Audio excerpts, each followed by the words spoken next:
اعوذ باللہ من الشیطان الرجیم بسم اللہ الرحمن الرحیم وَإِذَا مَرِضْتُ فَهُوَ يَشْفِينِ صدق اللہ العظیم اللہم صلی علی سیدنا محمد وعلی آلہ وصحبہ محمد مبارک وسلم۔ السلام علیکم ناظرین، فیض چشتی دواخانہ کی طرف سے آپ کو خوش آمدید کرتے ہیں۔ میں حکیم محمد جواد چشتی آج آپ کی خدمت میں اس مقصد کے تحت حاضر ہوں کہ آپ تمام دوست احباب تک جڑی بوٹیوں سے متعلق اور جسمانی امراض کے متعلق صحیح اور مفید معلومات فراہم کر سکوں۔ دعا اللہ تعالیٰ میری اس کوشش کو قبولیت عطا فرمائے، اس کوشش کو کامیاب کرے اور آپ تمام دوست احباب تک جو معلومات ہیں وہ صحیح طریقے سے اور اوتھینٹک طریقے سے پہنچانے کی توفیق عطا فرمائے۔ درود ہمارے پیارے آقا حضرت محمد مصطفیٰ صلی اللہ علیہ وآلہ وسلم پر، جن کے وسیلے سے ہم آج اس مقام پر پہنچے کہ قدرت کے بتائے ہوئے اصولوں کے مطابق ایک صحت بخش زندگی گزار سکیں۔ ناظرین، آج آپ کے ساتھ ایک خاص جڑی بوٹی کے بارے میں ڈسکس کرنا چاہوں گا، جس کا استعمال کرنے کا خود ہمارے پیارے آقا حضرت محمد مصطفیٰ صلی اللہ علیہ وآلہ وسلم نے مشورہ دیا۔ حضرت اسماء بنت امیس رضی اللہ تعالیٰ عنہ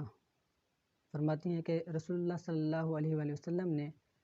ان سے دریافت کیا کہ اسماء، تم جلاب کس سے لیتی ہو، یعنی کہ پیٹ کو صاف کرنے کے لیے کیا چیز استعمال کرتی ہو؟ تو کہتی ہیں میں نے عرض کیا یا رسول اللہ صلی اللہ علیہ وآلہ وسلم، میں شبرم استعمال کرتی ہوں۔ نبی کریم صلی اللہ علیہ وآلہ وسلم نے ارشاد فرمایا وہ تو گرم ہے، دوبارہ اسی بات کو دہرایا، وہ تو بہت گرم ہے۔ حضرت اسماء بنت امیس رضی اللہ تعالیٰ عنہ فرماتی ہیں میں نے عرض کیا رسول اللہ صلی اللہ علیہ وآلہ وسلم، مجھے کس چیز سے جلاب لینا چاہیے؟ تو آپ صلی اللہ علیہ وآلہ وسلم نے ارشاد فرمایا اے اسماء، موت کے سوا اگر کسی مرض میں شفا ہوتی تو وہ ثنا میں ہوتی۔ اسی طرح ایک اور جگہ حضرت ابو ایوب انصاری رضی اللہ تعالیٰ عنہ فرماتے ہیں نبی کریم صلی اللہ علیہ وآلہ وسلم نے ارشاد فرمایا ثنا اور سنوت میں ہر مرض سے شفا ہے، یعنی موت سے سوا ہر مرض سے شفا ہے۔ ناظرین، ثنا مکھی کو ہمیشہ قبض کشا کے طور پر استعمال کیا جاتا ہے، یعنی کانسٹیپیشن کے لیے استعمال کیا جاتا ہے، لیکن اکثر جو ہے نا لوگوں کو معلومات نہیں ہوتی کہ اسے کیسے استعمال کرنا ہے۔ وہ عموماً اسے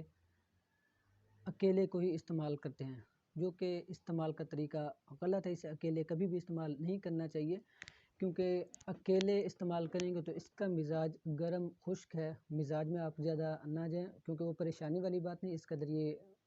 مزاج کو لے کر آپ پریشان نہ ہوئیے گا، لیکن اس کو اکیلے استعمال نہیں کرنا چاہیے۔ اس کی وجہ یہ ہے کہ یہ انتوں میں خراش پیدا کر سکتی ہے،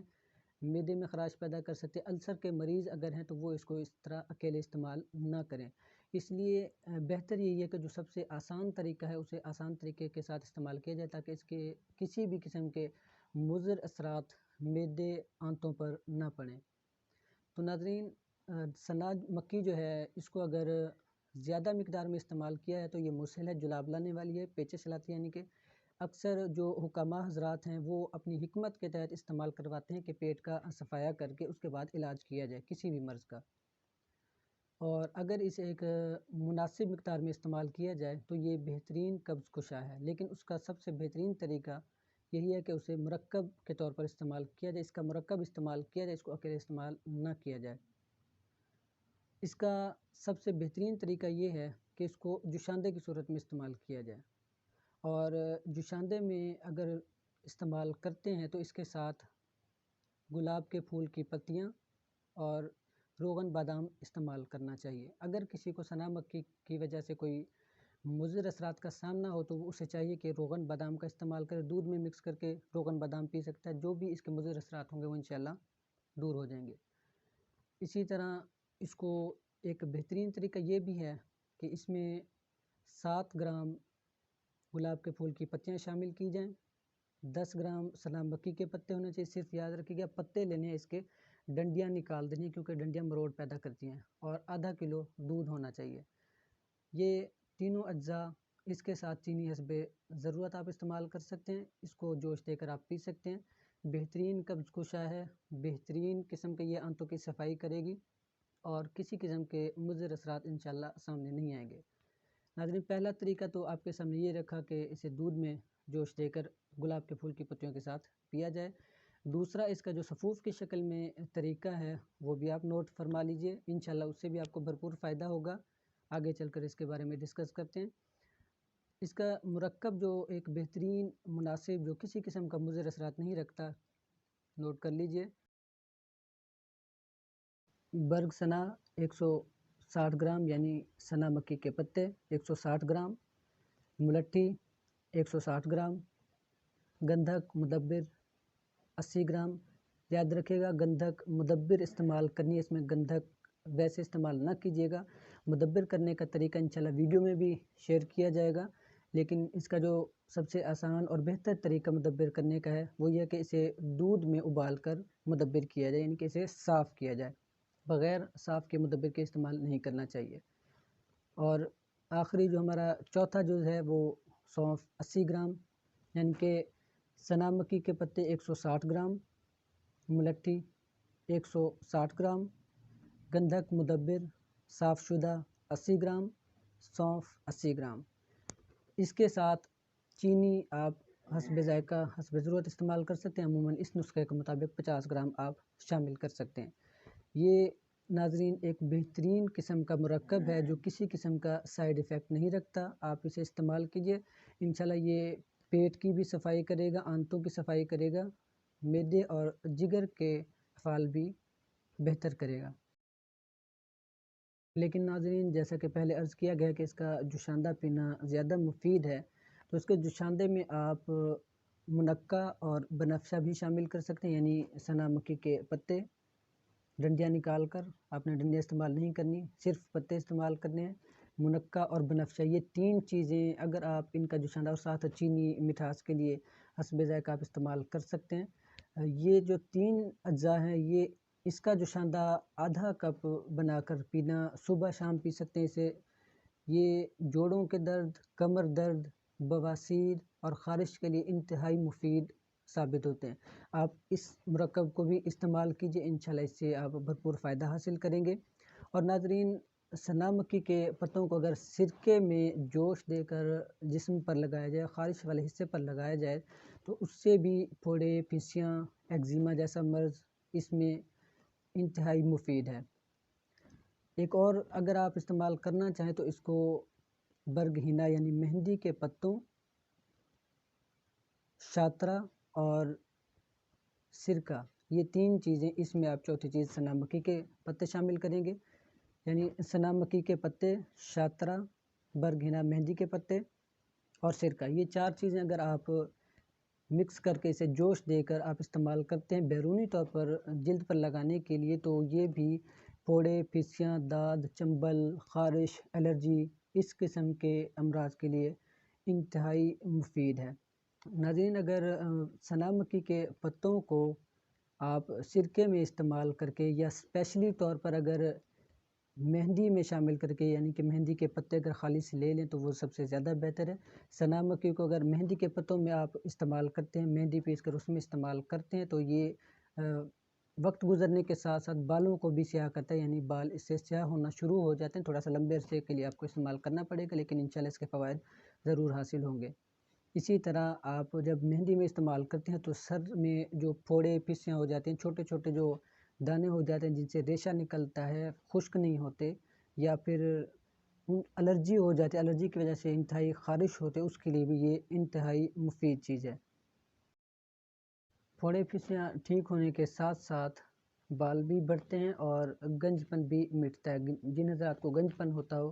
گنج پن کی بیماری ہو، ان کو چاہیے کہ یہ لازمی طور پر استعمال کریں، جوشاندہ اس کا استعمال کریں، اس کا صفوف استعمال کریں، اور بیرونی طور پر لگانے کے لیے لازمی استعمال کریں، انتہائی فائدہ مند چیز ہے، انشاءاللہ ضرور فائدہ ہوگا۔ ہاضمہ کی خرابی کی وجہ سے جو آکسلیٹ اور یوریٹ کی زیادہ مقدار ہو جاتی ہے، یعنی آکسلیٹ اور یوریٹ زیادہ مقدار میں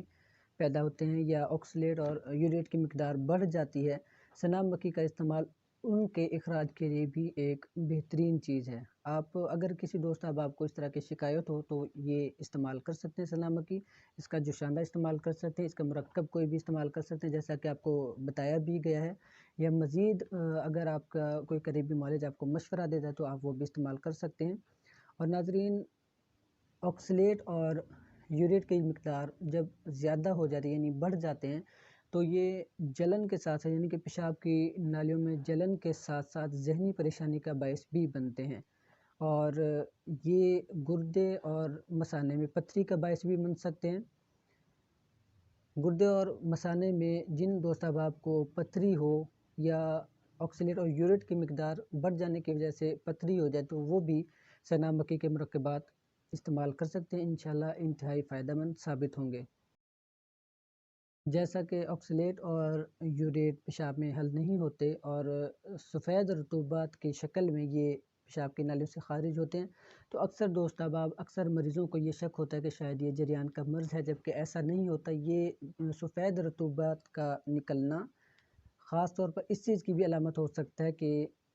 پیشاب کے ذریعے آکسلیٹ اور یوریٹ کی مقدار زیادہ خارج ہو رہی ہو۔ تو ناظرین، جن دوست احباب کو اس طرح کا مسئلہ پیش آ رہا ہو ان سے بھی گزارش ہے کہ وہ یہ چیزیں استعمال کریں جو مرکبات بتائے گئے ہیں سنا مکی کے، سنا مکی کو استعمال کریں انشاءاللہ۔ اگر آکسلیٹ اور یوریٹ کی وجہ سے سفید رطوبات ظاہر ہو رہی ہیں تو یہ کلیئر ہو جائیں گی، اور جو بھی اس سے تکلیف جلن ہوتی ہے وہ بھی اس سے ختم ہو جائے گی۔ لیکن جن مریضوں کو جلن ہو رہی ہو، پیشاب کی نالیوں میں جلن ہوتی ہو، پخانے کی نالیوں میں جلن سوزش ہوتی ہو، تو ان سے گزارش ہے کہ وہ سنا مکی کو اکیلے استعمال نہ کریں، اور اسی طرح سنا مکی کا کثرت سے استعمال بھی نہیں کرنا چاہیے، کیونکہ یہ جیسا کہ پہلے بتایا گیا ہے سوزش، خارش پیدا کر سکتی ہے، آنتوں میں خارش پیدا کر سکتی ہے، معدے میں خارش پیدا کر سکتی ہے، تو اس سے جو ہے نا بواسیر کے مریضوں کو بھی الٹا نقصان ہو سکتا ہے۔ تو مرکبات استعمال کیجئے، انشاءاللہ اس سے کسی بھی قسم کا نقصان نہیں ہوگا۔ ناظرین، یہ جو آپ کو تمام مرکبات بتائے گئے ہیں، جو دوست احباب استعمال کریں گے انشاءاللہ ان کو جو گردے میں پتھری جن کو ہوتی ہے، مثانے میں پتھری ہوتی ہے، پتے میں پتھری ہو جاتی ہے، ٹھیک ہو گیا، یہ جو پیشاب کی نالیوں میں جس طرح پتھری پھنس جاتی ہے ان کے لیے یہ بہترین مرکبات بتائے گئے ہیں، یہ استعمال کریں انشاءاللہ۔ چھوٹی موٹی پتھری جس طرح ہوتی ہے، چھوٹے سائز کی پتھری ہو رہی ہے، زیادہ بڑی نہیں ہے جس کو محنت جس پہ زیادہ کی جائے، تو انشاءاللہ امید کافی ہے کہ اسی سے ہی ان کا مسئلہ حل ہو جائے گا، پتھری کا آہستہ آہستہ اخراج ہونا شروع ہو جائے گا۔ آپ تمام دوست احباب سے پھر گزارش ہے کہ جو بھی چیز استعمال کریں بغیر معالج کے مشورے کے آپ استعمال نہیں کریں، چاہے کوئی بھی دوست احباب جس طرح کے بھی نسخہ ان کے ہاتھوں، وہ ایک مرتبہ معالج سے مشورہ ضرور کریں۔ اور آپ سے گزارش ہے کہ ہمارے اس یوٹیوب چینل فیض چشتی دواخانوں کو ضرور سبسکرائب کیجئے گا اور بیل آئیکن پریس کر دیجئے گا، تاکہ ہم نیکسٹ آپ کے لیے جو محنت کریں، جو آپ کو صحیح معلومات پہنچانے کی کوشش کریں، وہ آپ تک بر وقت پہنچتی رہیں، اور آپ کسی بھی ایسی چیز کے استعمال سے گریز کریں جو آپ کے لیے نقصان دہ ہو، یا اس کی ایک جو مقدار آپ کو معلوم نہیں ہے، طریقہ استعمال آپ کو معلوم نہیں ہے، وہ آپ استعمال نہ کریں۔ امید کرتے ہیں آپ تمام دوست احباب ہماری اس محنت اور کوشش میں ہمارا ساتھ دیں گے۔ دعا ہے اللہ تعالیٰ آپ تمام دوست احباب اور ہمیں اسی طرح ساتھ رہنے کی توفیق عطا فرمائے، ہمارے ساتھ منسلک رہیے۔ فیض چشتی دواخانہ کی طرف سے انشاءاللہ آپ کو مفید مشورے اور معلومات فراہم کی جاتی رہیں گی۔ جن دوست احباب نے مشورہ کرنا ہو، کسی بھی قسم کی معلومات لینی ہو، کسی بھی قسم کی میڈیسن لینی ہو، علاج معالجہ کے لیے آپ رابطہ کر سکتے ہیں، نمبر آپ کو اسکرین پر شو کر دیا جائے گا۔ اسی طرح ہمارے واٹس ایپ گروپ میں آپ جوائن ہو سکتے ہیں، انشاءاللہ واٹس ایپ گروپ میں بھی ہم گائیڈ کرتے رہتے ہیں وقتاً فوقتاً اپنے تمام مریضوں کو، آپ کو بھی اسی طرح گائیڈ کرتے رہیں گے۔ اور کسی بھی قسم کی آپ نے معلومات یا مشورہ لینا ہو آپ ہم سے رابطہ کر سکتے ہیں، اور ہماری ویڈیوز، ہمارے لیکچرز آپ تمام دوست احباب آگے بھی شیئر کیجیے گا، تاکہ دوسرے جو دوست احباب ہیں ان تک بھی ہمارے لیکچرز پہنچتے رہیں اور مفید معلومات پہنچتے رہیں، اور وہ بھی کسی قسم کی نقصان دہ چیز استعمال کرنے سے پرہیز کریں، احتیاط کریں۔ بہت بہت شکریہ ناظرین، انشاءاللہ پھر جلد حاضری ہوگی۔ اس دعا کے ساتھ اجازت چاہتے ہیں کہ اللہ تعالیٰ آپ تمام دوست احباب کو اور ہمیں خلوص دل سے، خلوص نیت سے آپ کی خدمت کرنے کی توفیق عطا فرمائے، اور آپ کو بھی